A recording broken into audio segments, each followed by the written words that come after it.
फुल बाजारात फुलांना 12ही महिने मागणी असते, परंतु सणावारांना हीच मागणी वाढलेली दिसते. त्यामुळे कुठलाही शेतकरी पारंपरिक पिकांना फाटा देत जर फुलशेती करण्याचा विचार करत असेल तर तो योग्यच आहे. हाच विचार केलाय बीडच्या शिरूर कासार तालुक्यात पोंडूच्या सानप या शेतकरी बंधूंनी. महारुद्र सानप आणि अंगद सानप यांनी 30 गुंठे शेतात झेंडूची बाग फुलवत गेल्या वर्षीच्या दुष्काळावर मात केली आहे. आम्ही लागवड केली त्यावेळेस 50-60 रुपये किलोचा भाव होता.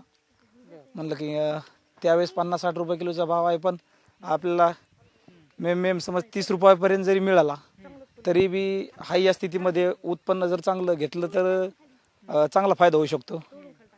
ह्या हिशोबाने लागवड केल्यानंतर मग मार्केटला आता समज 1 जूनला लागवड केली, त्याच्यानंतर कंप्लीट 2 महिन्यांनी समज पहिला तोडा सुरुवात केली. पहिल्या तोड्याला ह्या वर्षी कमी पाण्यात जर म्हणलं तर सर ड्रीप तर करावंच लागणार. ड्रीपशिवाय पर्याय नाही, आणि सगळ्यात कमी पाणी ड्रीपमुळं सगळ्यात कमी पाण्यात ही शेती होऊ शकते.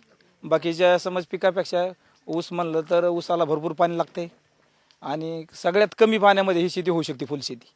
सानप यांच्या शेतात सिंचन सुविधा उपलब्ध नसल्यानं त्यांना खरीपाचं कुठलंही एकच पीक घेता यायचं आणि शिल्लक जमीन पडीक ठेवावी लागायची.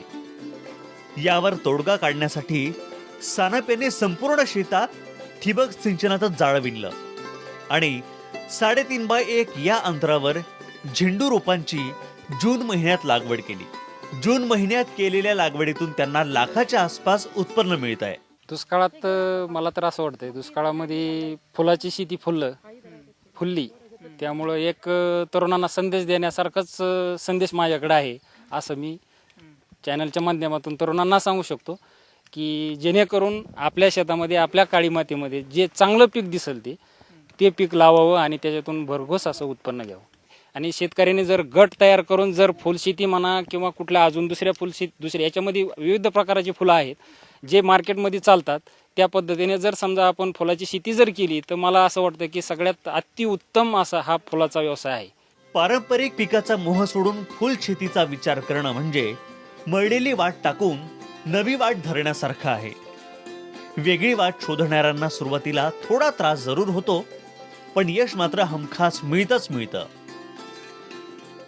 बीड जिल्ह्यामध्ये दुष्काळाने पिचलेल्या शेतकऱ्याला एक आशा पालवित झाल्यात की काहीतरी आधुनिक शेती करून जे आहे ते उत्पन्न शेतीमधून मोठ्या प्रमाणात घेता येऊ शकतं. असा एक आदर्श या सानप शेतकऱ्यांनी बीड जिल्ह्याच्या जनतेसमोर ठेवलेला आहे. कॅमेरामन ऋषिकेश घोडकेसह मी उद्धव मोरे. जय महाराष्ट्र.